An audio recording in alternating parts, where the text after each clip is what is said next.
तो ये आज हम पाकिस्तान की लेदर इंडस्ट्री पे बात कर रहे हैं। तो जब लेदर इंडस्ट्री की बात करते हैं तो पाकिस्तान का साउथ एशिया में रैंकिंग 4th नंबर पे आता है।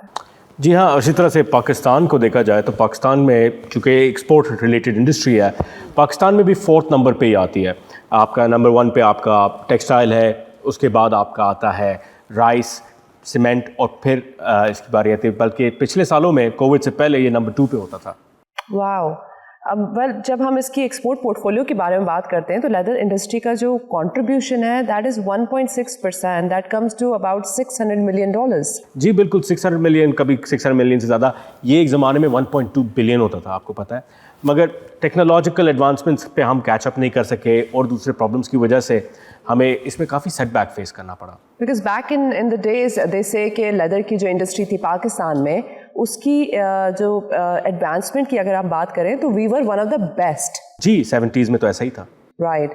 तो पाकिस्तान की जो लेदर इंडस्ट्री है हमारी, इसकी चैलेंजेस जो हैं जिसकी वजह से ये और ग्रो नहीं कर पा रही है, एक्सपोर्ट नहीं बढ़ा पा रही है, इसमें टैक्सेशन भी आ जाता है, वैल्यू एडेड आइटम्स के ऊपर ड्यूटी भी आ जाती है, और क्या वजह है? वजूहात तो बहुत सारी हैं, मगर हम वजह से ज़्यादा सोल्यूशन पे फोकस करते हैं। एब्सोल्युटली। तो इसलिए हम अपने गुरु को इनवाइट करते हैं जो आज हमें इन चीज़ों की सोल्यूशन पे बात करें। तो अपनी गेस्ट सेगमेंट की तरफ चलते हैं। ऑफ कोर्स गेस्ट सेगमेंट को स्टार्ट करने से पहले हम एक छोटा सा ब्रेक लेंगे। Don't go anywhere, will be right back.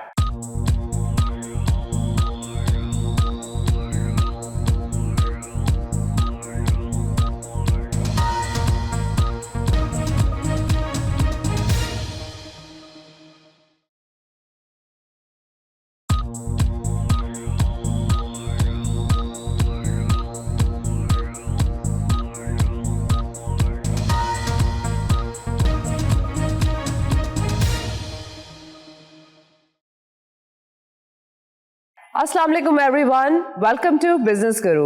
I'm your host Shazia Naz Khan. And I'm your host Diwan Tayyab.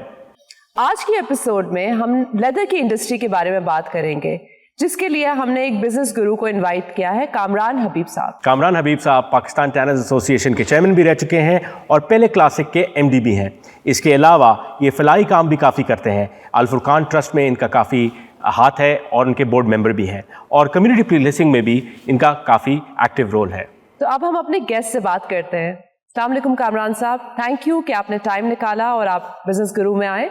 As a गुरु हम आपसे कुछ सवालात करना शुरू करते हैं। आप ये बताएं कि ये लेदर इंडस्ट्री की फील्ड में आप कैसे आए? ये फैमिली बिजनेस था आपका या आपकी अपनी कोई पर्सनल मोटिवेशन थी इसके पीछे?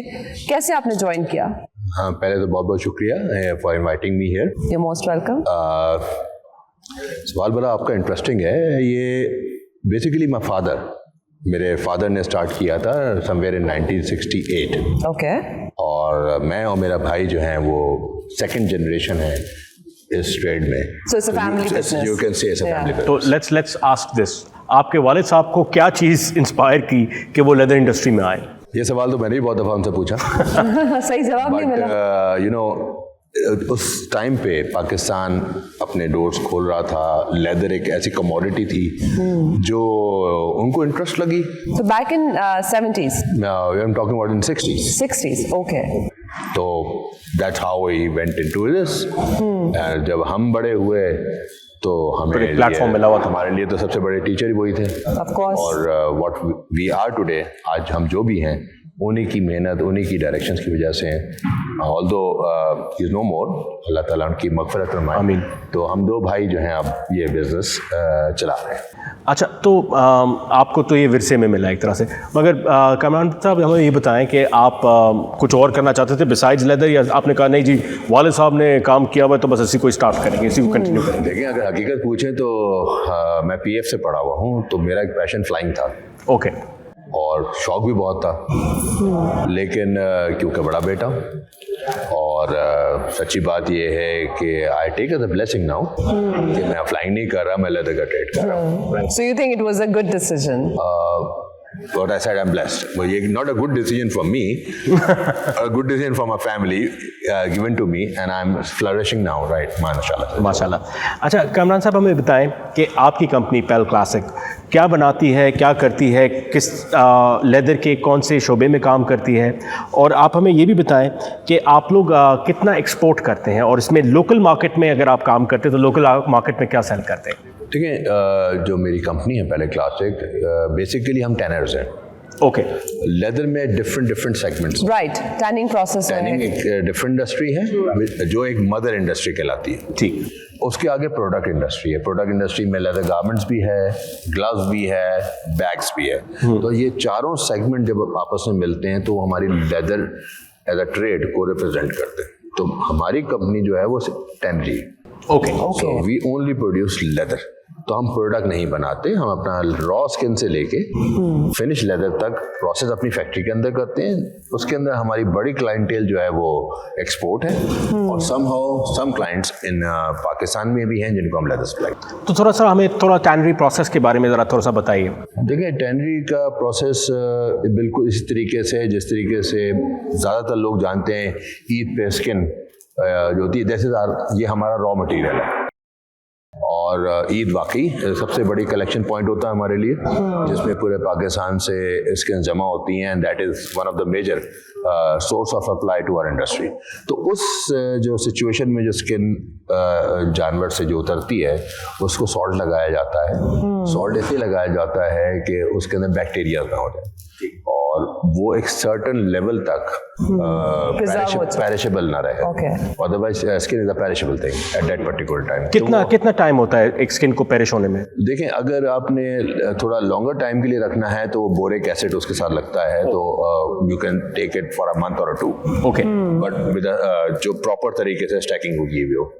अदरवाइज अगर आप उस पर नमक नहीं लगाते तो अगले 24 घंटे के बाद वो ख़राब होना शुरू हो जाती है। अच्छा, ये भी हमने सुना है कि जब हम प्रिजर्वेशन की बात करते हैं इन खालों की, तो इसमें एक और चीज़ जो लोग कहते हैं कि उसकी एक इफेक्टिवनेस उतनी नहीं है जितनी होनी चाहिए पाकिस्तान में, जिसकी वजह से बाहर से भी रॉ मटेरियल आपको हाइजीन स्किन का मंगवाना पड़ता है, उसकी ज़रूरत पड़ जाती है। Is that correct, and if it is then why? देखिए, एज अ ट्रेड डेफिनेटली इसके बहुत सारे सेगमेंट्स हैं। फॉर एग्जांपल, जिस ट्रेड पे हम लोग काम कर रहे हैं एज अ टैनर, तो हम we are depending on the local raw material. What you can say more than 90% हम लोकल रॉ मटेरियल ही इनसार करते हैं, यहीं से सोर्स करते हैं। Okay. But I am talking about particularly leather. लेकिन जो tanneries leather garments, leather gloves के लिए काम कर रही हैं, वो उनके लिए इंपोर्ट भी होता है, बिकॉज वहाँ अफ्रीका से या डिफरेंट कंट्री से सस्ता रॉ मटेरियल मिलता है, जो स्पेशली ग्लव इंडस्ट्री के लिए हमें सस्ती प्रोडक्ट चाहिए। तो अगर हमारा रॉ मटेरियल बेहतर ग्रेड का है तो हम उसको ज़ाया तो नहीं करेंगे लोअर प्रोडक्ट में इस्तेमाल करके। तो हम क्या करते हैं कि जो हमारा बेहतर रॉ मटेरियल है उसको हम फिनिश करके एक्सपोर्ट कर देते हैं। अच्छा।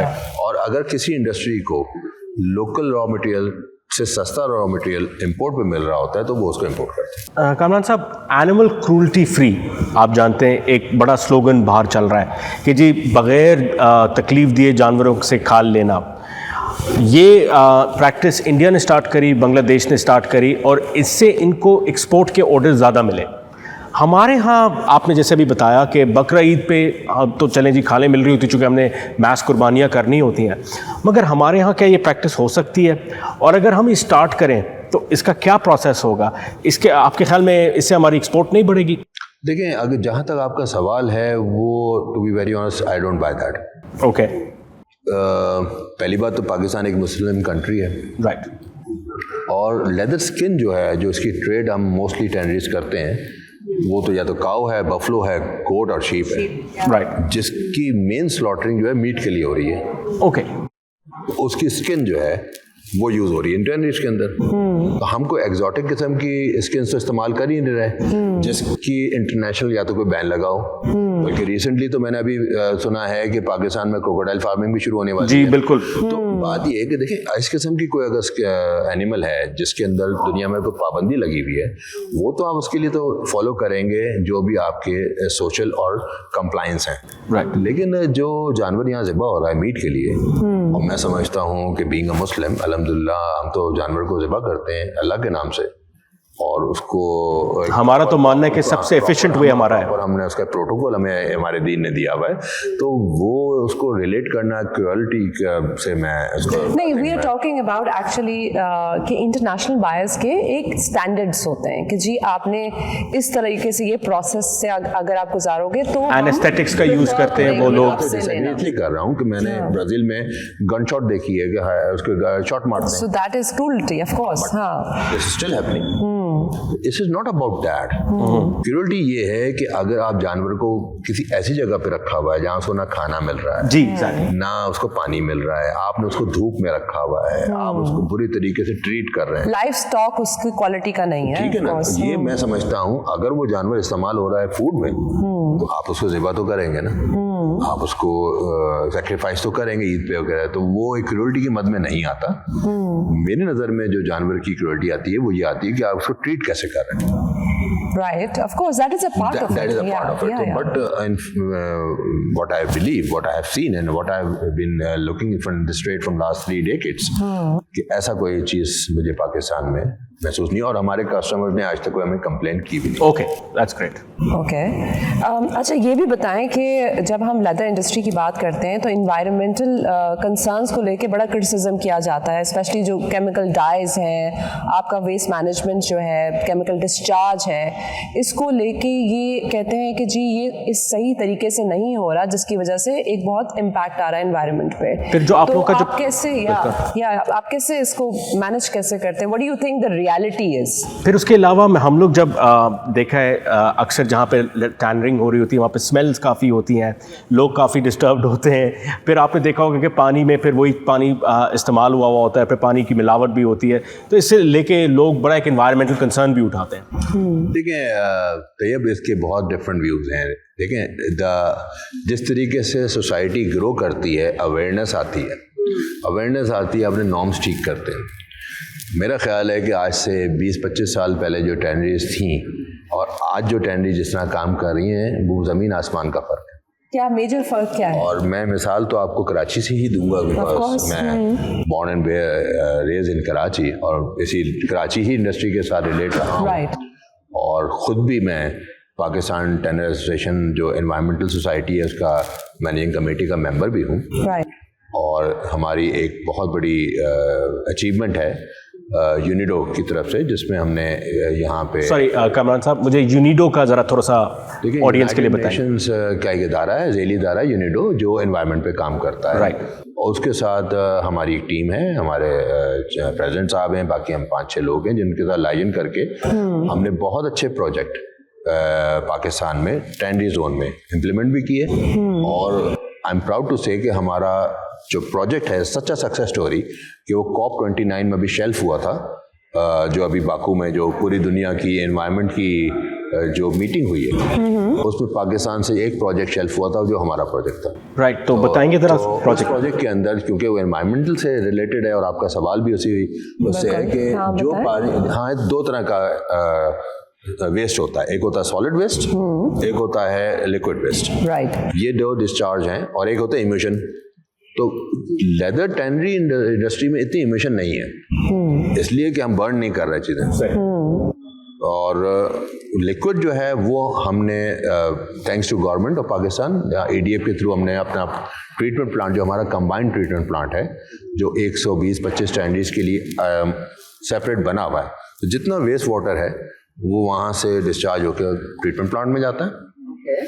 और ट्रीटमेंट प्लांट जो है उसको ट्रीट करके उसकी COD और BOD लेवल को इंटरनेशनल स्टैंडर्ड के साथ मीट करता है। and then that water goes to the sea. So sorry Kamran साहब, मुझे ये ज़रा थोड़ा सा होता क्या है, हम एक्रोनिम्स यूज़ कर रहे होते हैं, वो हमें और आपको पता होता है, हमें भी थोड़ा बहुत नहीं पता होता, तो हमें बताएंगे COD और BOD का क्या मतलब है? देखिए, COD और BOD तो एक टर्मिनोलॉजीज है जिसके अंदर चेक करते हैं कि कितना उसका लेवल में वाटर में कंटेमिनेटेड है, कितना उसका pH लेवल्स को उसकी आगे मेरा ख्याल है काफ़ी सारी रेंज है, राइट, केमिकल्स की क्या रेंज है। तो वो हर कंट्री का, जैसे हमने इंटरनेशनल ट्रीटी साइन की हुई है, तो उसके अंदर हमारी कंट्री ने भी साइन की है कि भाई ये वाटर जो डिस्चार्ज है उसके लेवल्स इतने होने चाहिए। तो वो COD और BOD से ही थ्रू ही मेंटेन किया ओके, तो ये उसके वो स्टैंडर्ड है, उसको स्टैंडर्ड को मीट करता है हमारा प्लांट, और वो पानी जो है फिर वो Is this a general practice in the leather industry? जैसे आप know, this is one of the practice what we are doing in Karachi.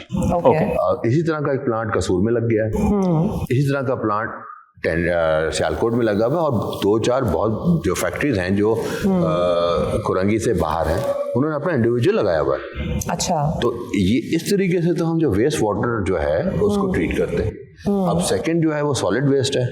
Solid waste के अंदर देखें, ये तो कराची शहर का बहुत बड़ा मसला था, राइट, हर जगह कचरे के ढेर। जी बिल्कुल, thanks to the Sindh government, इन्होंने SW Sindh waste water, Sindh SW क्या कहलाता है, Sindh waste management authority management से जो है, उनके साथ हमने भी टाइप किया। उसमें हमारी यूनिटों ने बहुत हेल्प की।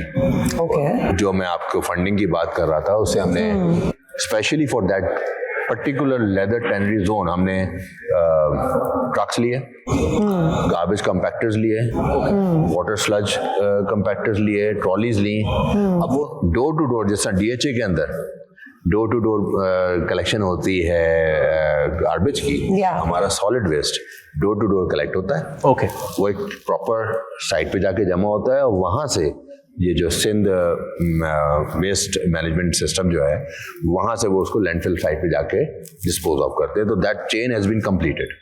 और उससे जो हमने कार्बन डाइऑक्साइड और ग्रीन जो हमारा energy and green there is particular word green जो इनिशिएटिव, उसके अंदर हमने तकरीबन 33% अपने एरिया को डिक्लाइन किया है। Okay, and that is in the last how many years? 2 years. In the last 2 years. Just 2 years, माशाल्लाह। So that is a big achievement. तो आपने जो सवाल पूछा कि लेदर की जो वेस्ट है, that is not true anymore. We are all, in fact, हम तो अब एक्सपोर्ट भी नहीं कर सकते अगर हम उसको पैरामीटर्स को अचीव नहीं करते, उसको मीट नहीं करेंगे। तो हमारी जो सर्टिफिकेशंस हैं वो इतनी स्ट्रांग हो चुकी हैं कि अगर हम ये पैरामीटर्स तरीके से अचीव नहीं करेंगे तो हम we can not get the orders from good brands and the good importers all over the world. Because इस इंडस्ट्री का इंटरनेशनली भी कंपटीशन बहुत है, और अगर साउथ एशिया में देखा जाए तो यहाँ भी बहुत कंपटीशन है। हमसे बहुत आगे बांग्लादेश है, इंडिया है, चाइना है। सो ऑब्वियसली जब हम इंटरनेशनल मार्केट की बात करते हैं तो डिमांड भी बहुत है, और सप्लाई देने के लिए एक से एक आपके पास ऑप्शंस हैं। तो आपकी इंटरनेशनल लेवल की जो स्टैंडर्ड मीट होता है उस बहुत वो पहला टिक होता है आपका। हमारी एक्सपोर्ट की जब हम बात करते हैं लेदर इंडस्ट्री की, तो ये पिछले 3-4 साल में, 5 साल में ये बढ़ा है, कम हुआ है, या उसी पे सस्टेन है? देखें, एक है ग्लोबल फैक्टर और एक है country wise factor. Right, let me talk about the global factor first. Global factor में लेदर ट्रेड और भी डिक्लाइन हुई है। That was the reason. Kamran Saab, I'm so sorry to stop you right here, but we'll continue from here. We'll have to go on a short break. आपके पास हाजिर होते हैं थोड़ी देर बाद। Thank you.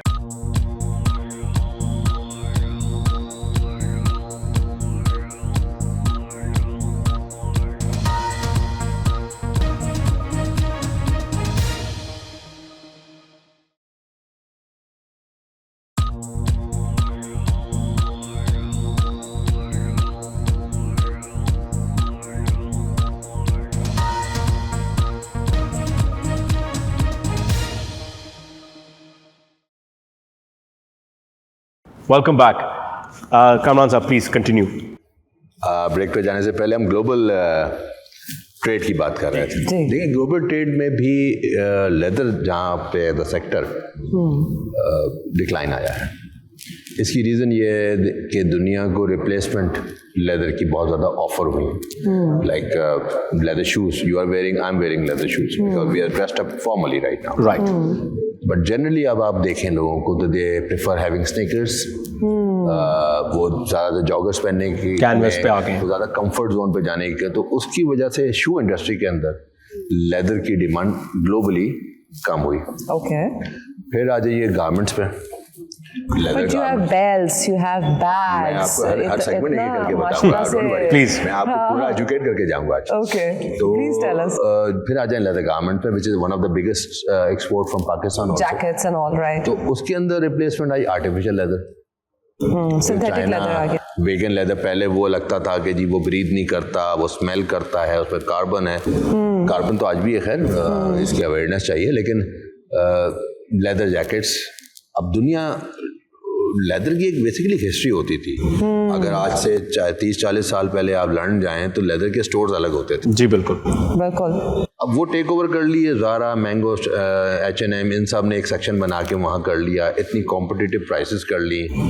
वो वहाँ पे अब उनको ऑप्शन मिल गए कि जी अब लेदर के या लेदराइट्स या आर्टिफिशियल लेदर रैगजीन है, और प्राइस पॉइंट मिल गया, कलर स्कीमिंग मिल गई।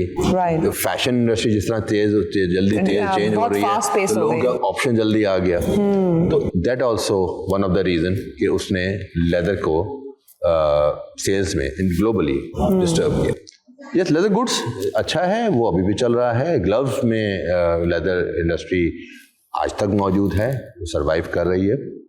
ये तो मैंने आपको ग्लोबल एक बता दिया। फिर पेंडेमिक लाइक कोविड-19, अब वो तो फिर बैक सीट ले लिया। लेदर तो एक लग्जरी है, नेसेसिटी नहीं है। हाँ, it's a luxury item. It's a luxury item. Yeah. You know, it's like you can feel, you can touch, you can smell, and you can say that's what I want.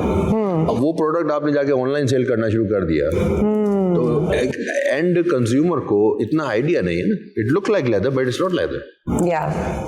Unless आप उसको उसको variety touch मिल करो, गई। Feel करो, बिल्कुल, right? सही वो इतना कंफ्यूज हो गया कि भाई एक जूता मुझे $250 का मिल रहा है और एक जूता मुझे $70 का मिल रहा है, दोनों शक्ल में एक जैसे ही। तो that is, and if consumer is spending $250 तो वो तो थोड़ा सोचेगा, और $70 में अगर मिल रहा है तो वो थोड़ा भागेगा कि नहीं ये चीज़ मुझे $70 की मिल रही है। तो बट उसको ये इतनी अवेयरनेस या इतनी एजुकेशन या इतनी उसके बारे में इल्म नहीं है कि ये लेदर राइट या आर्टिफिशियल लेदर लिखा हुआ है, and this is a real leather.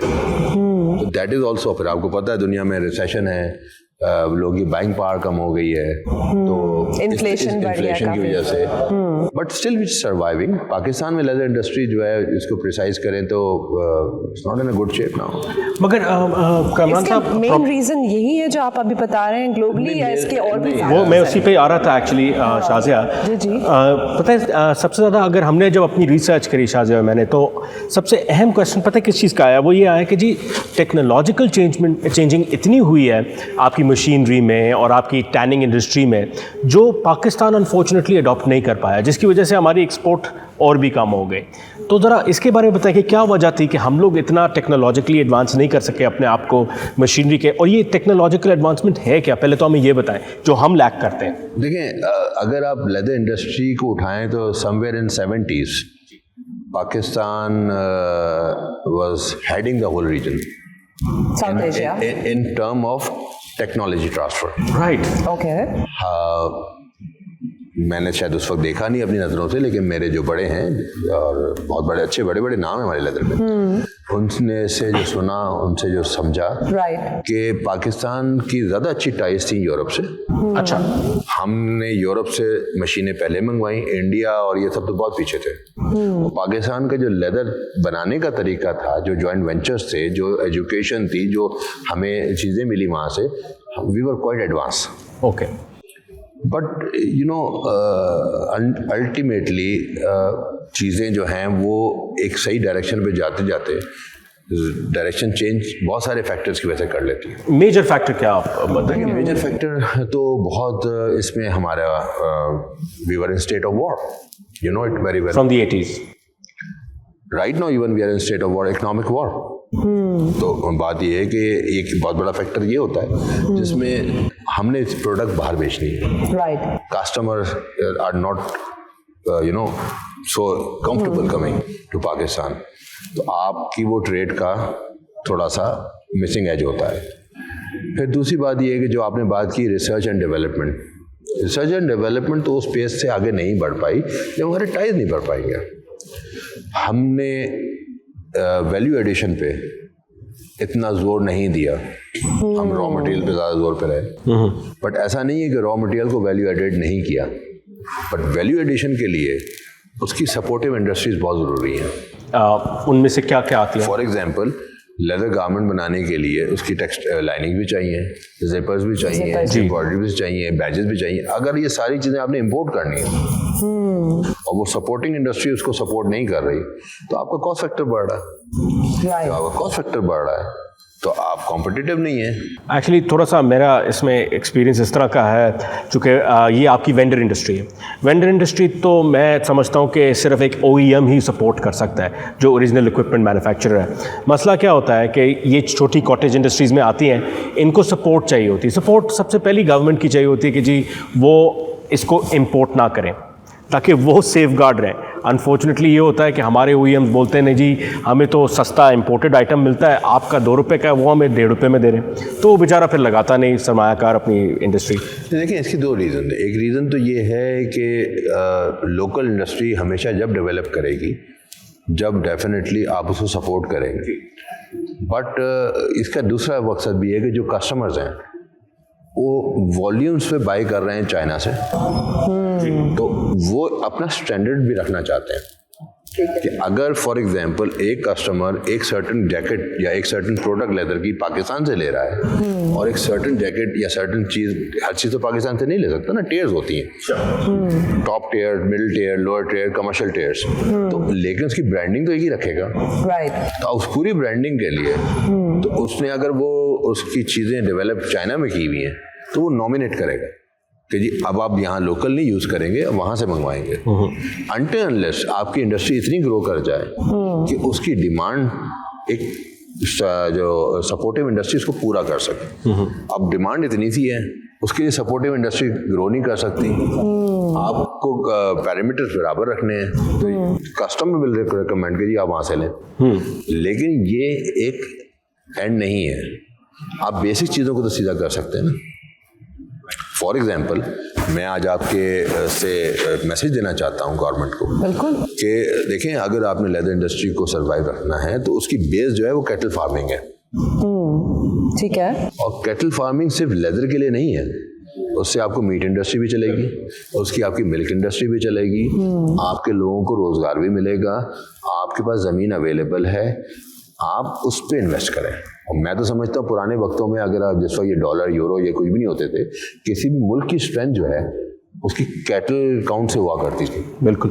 और हमारे लिए भी ये बहुत अच्छी चीज़ है कि अगर हम गवर्नमेंट इस लेवल पे सपोर्ट करें ताकि जो हमारा इम्पोर्ट बिल है हम चलें छोड़ें, केमिकल फैक्ट्री बाद में लगा लेंगे, जिपें बाद में बना लेंगे, लेदर जो इंपोर्ट कर रहे हैं उसके ऊपर तो प्रेशर खत्म होगा ना। बिल्कुल, लोगों को यहाँ खाने को मिलेगा, आप आपकी प्राइसेस नीचे जाएंगी, अपॉर्चुनिटी फॉर मीट एक्सपोर्ट और ज़्यादा मिलेगी। तो ये मैं समझता हूँ कि that is the first step and we are there to help government and there are a lot of people want to do it, right, but if there is a right direction, right policy, I think that will be a promising industry for us. So basically आप ये कह रहे हैं कि जैसे हम government की बात कर रहे हैं अभी, आपको गवर्नमेंट की तरफ से इस लेदर इंडस्ट्री को कोई रिलीफ मिला, कोई इंसेंटिव मिले, कोई सब्सिडीज मिली, और उसके अलावा जो ड्यूटीज़ की हम अभी बात कर रहे थे, वैल्यू एडेड आइटम्स पे जो ड्यूटी लग रही है वो कम होनी चाहिए। इन फैक्टर्स की क्या इम्पोर्टेंस है आपके ख्याल में लेदर इंडस्ट्री को ग्रो करने के लिए, एक्सपोर्ट बढ़ाने के लिए? Leather industry is quite different with textile industry से लेदर इंडस्ट्री बहुत मुख्तलिफ है। ओके। टेक्सटाइल इंडस्ट्री जो है वो डोमेस्टिक भी फीड कर रही है और एक्सपोर्ट भी कर रही है। ठीक है। लेदर इंडस्ट्री डोमेस्टिक का सर्टन पार्ट कर रही होगी, very small portion, but major part more than 80% export oriented. Demand supply है ना, वहाँ की डिमांड आपके साथ है ऑब्वियसली। डिमांड के साथ साथ एक्सपोर्ट ओरिएंटेड है ज़्यादा, एक्सपोर्ट ओरिएंटेड। ये तो वेदर का भी हिसाब है ना इसका। इसका कोई रिलीफ, कोई इंसेंटिव तो मिलता है? बात ये है कि इसके अंदर जो भी हम इंपोर्ट पे ड्यूटीज या देते हैं डेफिनेटली हमें रिबेट मिलता है उसका। ओके। तो इंसेंटिव जो आप बोले ना, incentive is a very different word. Incentive वो होता है कि आप गवर्नमेंट कोई अपनी पॉकेट से कोई चीज़ दे रही है। जैसे सीमेंट इंडस्ट्री को काफ़ी ग्रांट मिल रहे होते हैं, सॉरी शुगर इंडस्ट्री को काफ़ी ग्रांट मिल रहे होते हैं ताकि वो कम से कम इंपोर्ट की जाए, यहाँ पे ज़्यादा बनाई जाए, but that is a basic commodity item. But that is also different because उनका मेजर जो है वो यहाँ की सप्लाई है। बिल्कुल। However, the leather industry is a luxury item। जो गवर्नमेंट है वो किसी हद तक फूड इंडस्ट्री में अपना स्टेप इन जरूर करती है फॉर लोगों अवाम उन्नास की प्राइस फैक्टर रखने के लिए। तो हम वापस लेदर पे आ जाते हैं कि लेदर के अंदर कोई भी ऐसा इंसेंटिव मौजूद नहीं है जो कभी भी गवर्नमेंट ने दिया हो, जिसका मतलब इंसेंटिव का मतलब मैं दोबारा बता देता हूँ कि something from the pocket. Yes, हमें अगर रिबेट मिलता है उस ड्यूटीज का मिलता है जो हम पे करते हैं। सेल टैक्स हमें रिफंड अगर मिलता है एक्सपोर्ट पे तो वो सेल टैक्स का मिलता है जो हम भर चुके होते हैं। वो मिल जाता है। देखें उस पर भी एक अलग डिबेट है, उसमें तो आपको एक अलग प्रोग्राम करना पड़ेगा। Things are getting better actually, you know, sometime I feel that we are still in the state of war.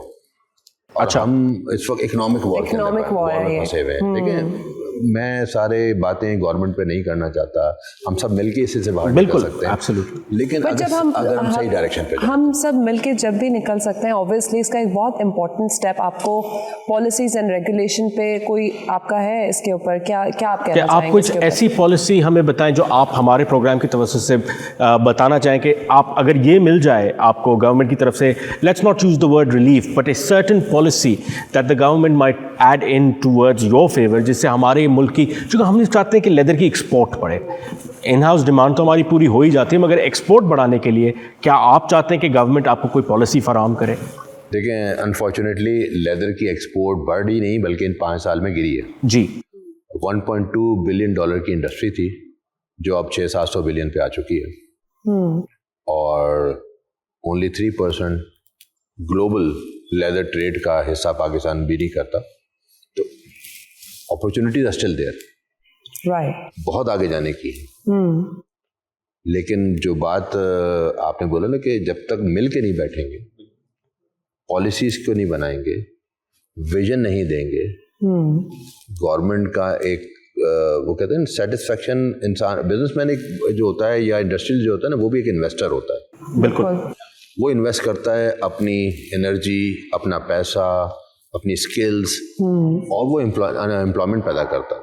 That is वो कहते हैं ना, एक गवर्नमेंट के लिए एक बहुत बड़ी सपोर्ट होती है कि आप एम्प्लॉयमेंट पैदा। जी बिल्कुल। लेकिन at the end of the day अगर वो पैसा ही नहीं बना पा रहा तो वो बिजनेसमैन जो है वो शिफ्ट हो जाएगा, राइट, वो या तो दूसरी ट्रेड में चले जाएगा या वो दूसरे मुल्क चले जाएगा। क्योंकि अगर यहाँ पे कॉस्ट ऑफ मैन्युफैक्चरिंग बढ़ी किसी भी वजह से, एनर्जी की वजह से बढ़े, रॉ मटेरियल की वजह से बढ़े, लॉ एंड ऑर्डर की वजह से कोई सिचुएशन खराब हो, तो इंडस्ट्रियलिस्ट जो है या बिजनेसमैन जो है वो, चाहे वो लेदर की ट्रेड हो चाहे किसी और चीज़ की ट्रेड, अक्सर हमने मूव करेगा। बिल्कुल। अब गवर्नमेंट से जो हम मैं being part of leather industry, जो मैं समझता हूँ, क्योंकि मैं पाकिस्तान टेक्सटाइल एसोसिएशन का चेयरमैन भी रह चुका हूँ साउथ जोन का, और मैं बहुत दफ़ा अपनी इंडस्ट्री को मिनिस्ट्री ऑफ कॉमर्स इन सब में रिप्रेजेंट कर चुका हूँ, फेडरेशन में कर चुका हूँ। तो हम सिर्फ एक ही बात करते हैं गवर्नमेंट से कि देखें, ease of doing business. Ease of doing business का मतलब ये है कि वन फाइन डे सुबह आप खड़े हों और चीज़ें कुछ और चेंज हुई भी हैं। हमने कमिटमेंट्स की भी होती हैं 6-6 महीने की। कभी डॉलर फ्लक्चुएट हो रहा है, तो कभी आप एलसी नहीं खोलने दे रहे, कभी इंपोर्ट के कंटेनर्स पड़े हैं तो रिलीज नहीं हो रहा है, डैमेज लग रहा है, कभी आप एनर्जी की प्राइसेस रातों रात बढ़ा देते हैं। तो देखें ये फैक्टर डोमेस्टिक ट्रेड में तो लोग पास ऑन कर देते हैं, इंटरनेशनल ट्रेड में अगर आपने एक दफ़ा कमिटमेंट ख़राब की तो वो कस्टमर वापस नहीं आएगा। बिल्कुल, राइट। और वो बहुत बड़ी स्टेटमेंट है, you have to take care of your customer, somebody else will. बिल्कुल। तो वो एक दफ़ा इंडिया मूव हो जाएगा, चाइना चला जाएगा, वहाँ से फिर वो उसको वापस लाना। देखिए, हमारा मकसद गवर्नमेंट को क्रिटिसाइज़ करना बिल्कुल नहीं। हम चाहते हैं कि हम जो है अपने लोगों को अपने प्रोग्राम की तवज्जो से अगर कोई इम्पोर्टेंट सब आपकी तरफ से प्रोजेक्शन जा सकती है which can help the industry, तो दैट वुड बी ग्रेट। अगले सवाल पे जाने से पहले हम एक और ब्रेक पे जाएंगे and we'll be right back.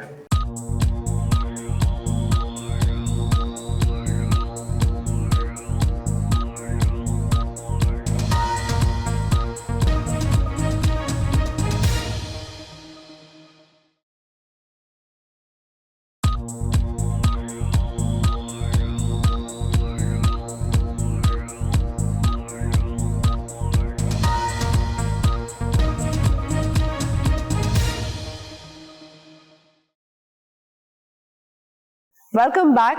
Now we'll continue questioning our guest. कमाल साहब, ब्रेक पे जाने से पहले मैं आपसे पूछना चाह रहा था कि हम लोगों ने तकलीफ़ों की बात करी, उसमें से सबसे बड़ी तकलीफ़ एक टैक्स शिफ्ट का है। अक्सर हमारे पास गेस्ट आते हैं और सरमायाकार जो आते हैं, गुरुज जो भी आते हैं, उनको सबसे बड़ा प्रॉब्लम आता है हमारे टैक्स का। और लेदर इंडस्ट्री में मैंने देखा है कि टैक्स पॉलिसीज़ कुछ ऐसी चेंज हुई हैं रैपिडली, जिसकी वजह से ज़्यादातर जो टैनर्स हैं और लेदर मैन्युफैक्चरिंग गुड्स के जो हैं वो टैक्स को लेके बड़े परेशान होते हैं। तो हमें बताएंगे कि ये टैक्स का प्रॉब्लम स्टार्ट कैसे हुआ और इसको किस तरह से एक ऐसा मसला का हल बताएं जिससे हल हो सकता है सारा प्रॉब्लम। देखिए, टैक्स पे तो बहुत सारी चीज़ें आ जाती हैं, बट आप जो FBR के टैक्सेस की बात कर रहे हैं पर्टिकुलरली, वो एक समझना पड़ेगा। जैसे मैंने आपको पहले बताया कि टेक्सटाइल और लेदर में बहुत बड़ा फ़र्क है। Leather is more export oriented product, और कोई भी फैक्ट्री अगर जो एक्सपोर्ट ज़्यादा कर रही है तो वो 100% डॉक्यूमेंटेड है, क्योंकि एक्सपोर्ट बगैर बैंक के होनी कोई नहीं है। Of course. तो जो रिलीफ हमारे पास था फाइनल टैक्सेशन में कि जी जितना भी एक्सपोर्ट आपकी आ रही है विदआउट टैक्स होता है, जो आपके फाइनल टैक्स में चला जाता है और मर्ज हो जाता है, तो वो एक रिलीफ था जो इस गवर्नमेंट में भी दे आर राइट, वो टाइम विल टेल। लेकिन जो हमें प्रॉब्लम आ रही है टैक्सेशन में, वो ये आ रही है कि अब वो सेकंड टियर में चला गया कि वो अब हमारा फाइनल टैक्सेशन में नहीं जाएगा। You have to open your books, आप उसका ऑडिट कराएं, आप ये कराएं, जो भी उसके प्रोसीजर हैं। और ठीक है, हम गवर्नमेंट के साथ खड़े हैं, इस चीज़ को करने के लिए भी तैयार हैं, बिकॉज हमें इस चीज़ का डर नहीं है। हमारी जो भी ट्रेड है वो डॉक्यूमेंटेड है। प्रॉब्लम वहाँ आती है जब नॉन डॉक्यूमेंटेड ट्रेड हो। बट जो एडिशनल काम बढ़ गया हमारा, पहले हम एक ट्रेड जो है वो हॉट वाटर में है। हमने देखा अक्सर जितने भी आप ऑनेस्ट बिजनेसमैन हो, ऑडिट का सुन के तो वैसे ही किसी के भी पसीने छूट जाते हैं। ऑडिट क्या, जब आपकी ट्रेड, मैंने आपको फिर बोला ना कि जब एक्सपोर्ट है, ट्रेड डॉक्यूमेंटेड है, ट्रांसपेरेंसी है, इसमें ऑडिट का एक्स्ट्रा काम भी तो आ गया ना, स्टेप ऐड हो गया आपका। देखिए, एक्स्ट्रा काम के साथ साथ आपको डॉक्यूमेंटेशन, जी दैट्स द पेन। प्लस ये है कि जब आपकी ट्रेड ग्रो कर रही हो ना, तो ये चीज़ें मायने नहीं रखती। जब आपकी ट्रेड गिर रही हो ना, तो एवरी पेनी काउंट्स। जी, रेवेन्यू लॉस है। माय ब्रेन, मेरा दिमाग या मेरी सेहत या मेरी एनर्जी जो है ना, इस वक्त काम पे लगनी चाहिए जी, या हमारी टीम की जो है वो उस वक्त एक्सपोर्ट सेल बढ़ाने पे लगनी चाहिए। अगर हम अपनी टाइम की उस टाइम में से 10% भी एक्सट्री में देना लग जाएंगे या हमारी टीम देने लग जाएगी, तो वो समझ लीजिए कि हम अपने आप को कहीं और भी कमिट कर रहे हैं ना। अच्छा, क्या ये बात फैक्ट है कि पाकिस्तान में लेदर इंडस्ट्री की जो है आपकी कंपनीज वगैरह, ये सारी बहुत सारी इनमें से डाउन साइज भी हो रही हैं, कुछ बंद भी हो रही हैं, कोई डाइवर्सिफिकेशन की तरफ जा रही हैं, इनकी मेजर वजह क्या है? जो कुछ यूनिट्स प्रॉब्लम्स में हैं वो वैसे बंद हो जाते हैं। कोविड-19 वाज, मैं कहता हूँ, बहुत बड़ा एक लेदर के ऊपर एक शॉक था। कुछ नहीं सर्वाइव कर पाए, कुछ अभी भी नहीं कर पा रहे हैं, कुछ टेल आउट हो रहे हैं, और कुछ के लिए ये प्रॉफिटेबल नहीं रहा है। अच्छा, क्योंकि देखें, अब मैंने जिस तरह आपसे पहले बात की कि कोई भी बिजनेस, कोई भी इंडस्ट्रीज, अगर किसी बिजनेस की फिजिबिलिटी ही आउट हो जाए और उसके बाद अपॉर्चुनिटी है कि वो दूसरे काम में से अच्छी इनकम सरमाया डाल सकता है, तो वो ये काम क्यों करेगा? ये तो सबको मिलके बैठ के सोचना है कि भाई क्या आपने $1.2 बिलियन की इंडस्ट्री को जो 600-700 मिलियन पे आ गई है, क्या $200 मिलियन पे लेके जाना है, या 2 बिलियन पे लेके जाना है, या 3 बिलियन पे लेके जाना है? तो उसके लिए तो कंबाइन एफर्ट चाहिए ना। कंबाइन एफर्ट का मतलब इंडस्ट्रियलिस्ट भी मौजूद होना चाहिए, लोकल बॉडी भी मौजूद होना चाहिए, गवर्नमेंट, फेडरल गवर्नमेंट भी इन्वॉल्व होनी चाहिए, मिनिस्ट्री ऑफ कॉमर्स भी इन्वॉल्व होनी चाहिए, बैंक्स भी। 22% पे अगर आपने लोन कर दिया, बिल्कुल, मैं नहीं समझता तो कि दुनिया को। अब जब हम सिंगल डिजिट पे जा रहे हैं तो आपके ख्याल में फायदा है? Damage has been done. Okay, आप किसी भी यूनिट को 6 महीने बंद कर दीजिए, दोबारा रीस्टार्ट करना आप कितना मुश्किल होगा? बहुत ज़्यादा। It becomes even more difficult. Next बात ये कि जो भी ज़रूरियात हैं, जो भी पॉलिसीज़ हैं, अगर लूप में लेके की जाएं, इंडस्ट्रीज को मिला के की जाएं कि देखें हम ये करने जा रहे हैं, हमें ये करना पड़ेगा, ओवरनाइट अगर होंगी तो स्टेक होल्डर्स को कॉन्फिडेंस में लिए बगैर अगर होंगे तो डेफिसिट और होगा। उनके विजन के साथ, because if you want to grow and in the end आपको पाकिस्तान को फायदा देना है ना, बिकॉज एक इंडस्ट्री ग्रो होगी तो पाकिस्तान को फायदा देगी, पाकिस्तान के लोगों को फायदा देगी।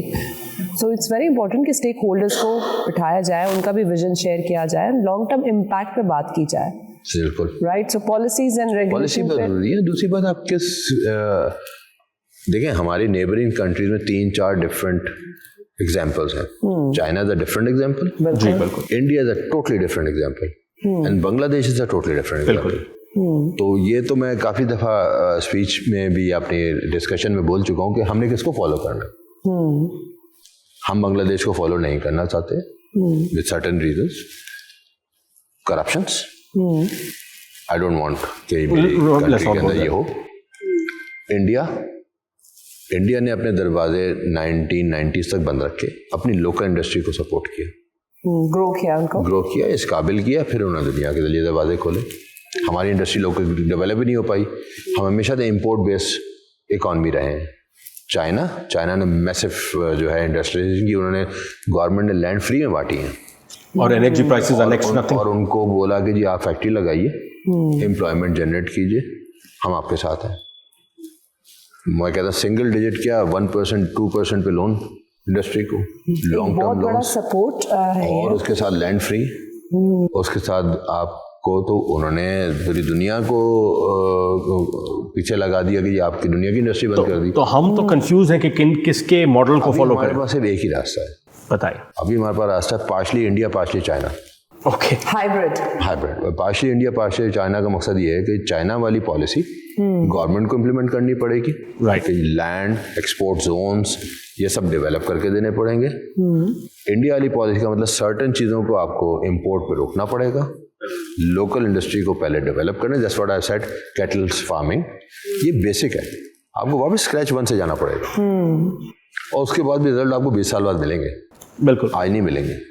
तो जब आप यहाँ पहुँचेंगे फिर आप देखें कि आप ग्रो करना शुरू करेंगे। राइट, आपको ओवरनाइट कहीं से भी मिरेकल्स नहीं मिल सकते। थैंक यू कामरान साहब, दैट वाज वेरी इंफॉर्मेटिव। आप फिलैंथ्रोपी में माशाल्लाह से काफ़ी काम करते हैं, फलाई काम काफ़ी करते हैं, तो मैं आपसे अभी उस पर आऊँगा, मगर मुझे अभी ये आपसे जनरल सवाल ये कर रहा हूँ। गवर्नमेंट मैंडेटेड सैलरीज आती हैं, हर साल चेंज होती हैं, फिर उसके बाद SRO के ज़रिए वो बढ़ाई जाती हैं। क्या आपके ख्याल में हमारे जो एवरेज लोग हैं, जो इस वक्त मेरे ख्याल से 37,000 रुपये का जो आपका मैंडेटेड सैलरीज हैं, मिनिमम वेज है, क्या उससे घर बंदा गुजार सकता है अपना, एक आम आदमी? देखिए, is a blessing in disguise. Okay, blessing in the sense कि हमारा कल्चर जो है एशियन कल्चर है, उसमें मैं तो काफ़ी दफ़ा ये भी बोल चुका हूँ कि वुमेन एम्पावरमेंट होनी चाहिए, जो हमारा बहुत बड़ा सेगमेंट है जो इस वक्त काम से दूर है किसी वजह से। लेकिन मैं कहीं पे इसको डिसएग्री भी करता हूँ कि अगर आप इंटीरियर सिंध चले जाएं, इंटीरियर पंजाब चलें, औरतें ज़्यादा काम कर रही हैं। जी बिल्कुल, फार्मिंग में तो बात ये है कि बट सर्टन सेगमेंट जो है हमारा वुमेन, वो it's not in the stream line for working. I appreciate कि वो भी इसमें अपनी कंट्रीब्यूशन दें। लेकिन बैक टू द पॉइंट कि आपने बोला 35,000 रुपीज़ या 36,000 rupees, what ever the basic जो मिनिमम सैलरी है, देखिए अगर उसके घर में 4-5 लोग काम कर रहे हैं तब तो वो सर्वाइव करेगा। इसीलिए मैंने आपसे बोला कि एशियन कल्चर में आज तक जो चीज़ हमारी कंट्री में या हमारे मुल्क में लोग अभी तक बंधे हुए हैं, उस कल्चर की वजह से कि हमने या तो हमारे बड़ों ने सेविंग की, जी बिल्कुल, या घर में 3-4 कमाने वाले, बिल्कुल, और वो जॉइंट फैमिली सिस्टम में रह रहे हैं। अदरवाइज 35,000 में किसी का घर नहीं चल सकता। That is true, right. Shaji, you want to अच्छा, ये भी बताएं कि आपकी जो कम्युनिटी पुलिसिंग है उसमें आप बहुत एक्टिव हैं, राइट?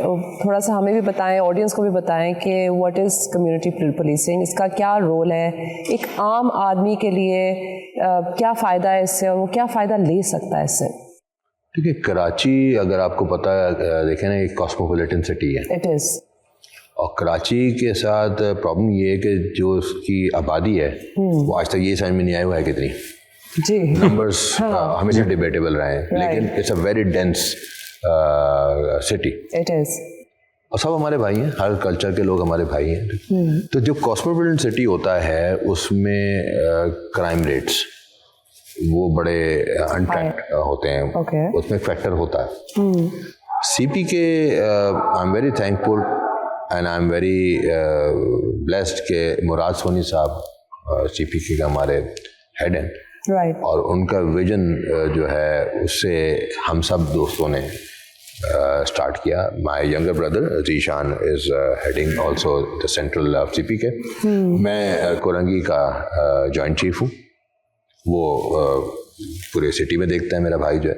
Okay. तो हमारा ये हम we are doing nothing for the हम प्रैक्टिकली पुलिस में इन्वॉल्व नहीं है। Okay. हमारा मकसद है सिर्फ पुलिस को सपोर्ट करना एज अ बिजनेस कम्युनिटी। उनके हमने थाने वाइज जो है ना पुलिस स्टेशन वाइज को डिस्ट्रीब्यूट कर दिया है। उनकी पुलिस की जो स्टेशन की जो वेसिनिटी है वहाँ पे हम अपने माइंड लाइकिंग लोगों के साथ पूल इन करते हैं, कैमरेज लगाते हैं और कैमरे लगा के उसकी पूरी जो मॉनिटरिंग है सब वो पुलिस के हवाले कर देते हैं। अच्छा। And that is what a social element involve in it कि हम खुद इसमें कहीं पे भी इन्वॉल्व एज अ पुलिस में नहीं है। We are supporting Sindh police. We started from Karachi. माशाल्लाह 17 पुलिस स्टेशन हम कवर कर चुके हैं। तो ये आप लोग CPLC से कितने डिफरेंट हैं? लेकिन CPLC is a totally different domain. Okay. CPLC is practically involve. जो उनके पास Day-to-day डोमेन्स हैं हाई किडनैपिंग के, और ये रैंसम के, इन सब में वो पुलिस को सपोर्ट दे रही है। But CPK has nothing to do with the police operation. Okay. अच्छा। We have, as a business community, as a friend, as a good citizen, as a local partner, we are providing we are facilitating them for the security measures। ताकि दुनिया advance हो चुकी है, कैमरे से आप उसको ट्रैक कर सकते हैं। And I am very very thankful and very please to inform कि क्राइम जहाँ जहाँ ये इम्प्लीमेंट हुआ है वहाँ क्राइम रेट ड्रास्टिकली कम हुआ है। चूँकि आप तो हैं सिचुएटेड कुरंगी में एंड कुरंगी में अक्सर वारदातों का भी सिलसिला काफ़ी चलता रहा। अब अल्लाह का शुक्र है अब तो हालात वैसे देखा जाए लॉ एंड ऑर्डर बेहतर हो गए, अल्लाह का बड़ा एहसान रहा है हम पे। मगर तो ये कुरंगी में काफ़ी होता था, बिजनेसमैन को प्रॉब्लम होती थी, गुजरना मुश्किल होता था। तो ये आप कह रहे हैं कि कैमरा लगाने से या कुछ छोटी छोटी चीज़ें करने से अब आपको स्टॉक डिफरेंस नज़र आया? ठीक है, ये से बोल देना कैमरा लगाने से हल हो गया, ऐसा नहीं कर सकते। इसमें पाकिस्तान सिंध पुलिस का बहुत बड़ा कंट्रीब्यूशन है। उनकी बहुत बड़ी एफर्ट्स हैं, उनकी बहुत बड़ी डायरेक्शन है, CM साहब की बहुत बड़ी डायरेक्शंस हैं। देखें जो चीज़ अच्छी हो उसको ज़रूर Appreciate करना चाहिए। जी बिल्कुल। बात ये है कि कराची की जो हालात थे उसको ठीक करने में डेफिनेटली लोगों का म्यूचुअल एक बेनिफिट भी है और म्यूचुअल कोलैबोरेशन और कोऑर्डिनेशन भी है। राइट। कैमरे से फ़ायदा ये है कि अब पुलिस देखें एक certain amount of police is required for certain area. हम पुलिस से एक्सपेक्ट तो बहुत करते हैं कि ये बहुत काम करें, लेकिन अगर आप उनकी ग्राउंड रियलिटी देखें तो वो जितनी उनको नफरी चाहिए जी बिल्कुल उसका 30% भी उनके पास नहीं है। ये कामरान टेक्नोलॉजी का ज़माना है, पूरी दुनिया में technology plays a very very important role. जब हम सेफ्टी की बात करते हैं, हम इन सारी चीज़ों पे आते हैं, technology like you said earlier. हमने इस चीज़ को महसूस किया और हमने पुलिस के साथ इस चीज़ों को कोलैबोरेट किया। अब उससे फ़ायदा क्या हो रहा है उनको कि वो ट्रैक डाउन आराम से कर लेते हैं चीज़ें, और जब वो ट्रैक डाउन कर लेते हैं तो डेफिनेटली क्राइम हमेशा शिफ्ट होता है, क्राइम कभी ख़त्म नहीं होता। तो जहाँ जहाँ हम कवर करते जा रहे हैं वहाँ से क्राइम शिफ्ट ज़रूर होता जा रहा है और इंशाल्लाह अल्लाह ताला ने हिम्मत रखी तो ख़त्म ताला ने तो ये कराची को इससे आज़ाद कराई देंगे। That's fantastic.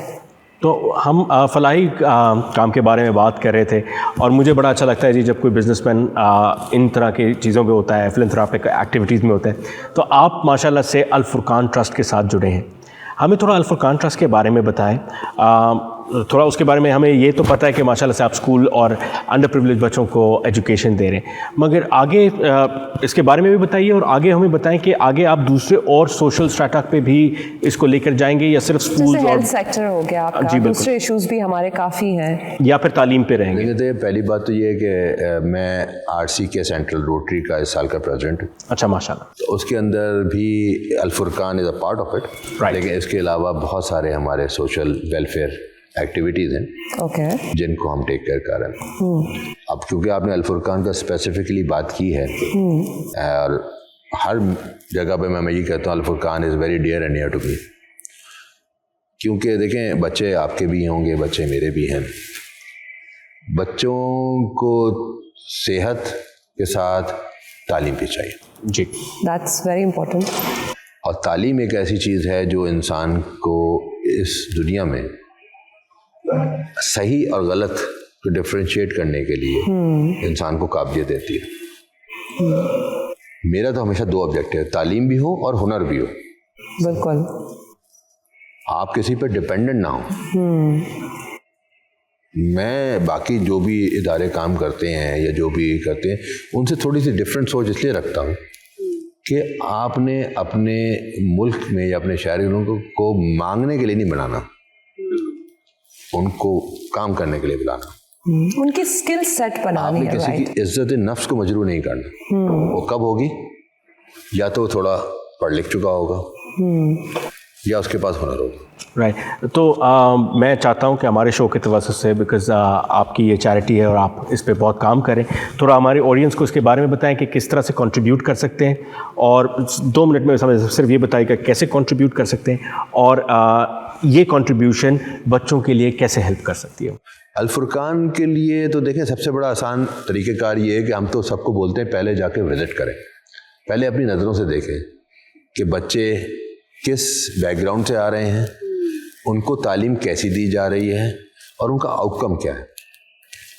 अभी हमने कुछ दिन पहले ही जाहिद हमीद साहब माशाल्लाह very dear brother to me, उनके घर पे हमने फंड रेजिंग की थी और 45,000 पर ईयर एक बच्चे की कॉस्ट है पूरे साल की, जिसमें उसके books and everything, uniforms, everything. Okay, तो अगर आप में से किसी को ख्वाहिश हो, पहली बात तो ये है कि किसी का कोई भी इंटरेस्ट हो तो अल-फुरकान की वेबसाइट मौजूद है। तैयब साहब के रेफरेंस से आप हमसे भी डिटेल ले सकते हैं। बिल्कुल, आपसे हम शेयर भी करना चाहेंगे और आपसे रिक्वेस्ट करूंगा कि इस नहीं, हम टिकर भी चला देंगे ताकि शेयर करें आप।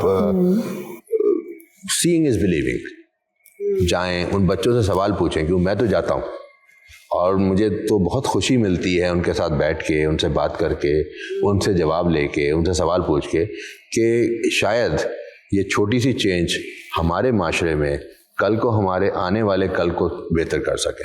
This is what I believe. Thank you so much. Kamran साहब, आपके साथ हम आए, आपके साथ बात करें, टाइम का पता नहीं चलता।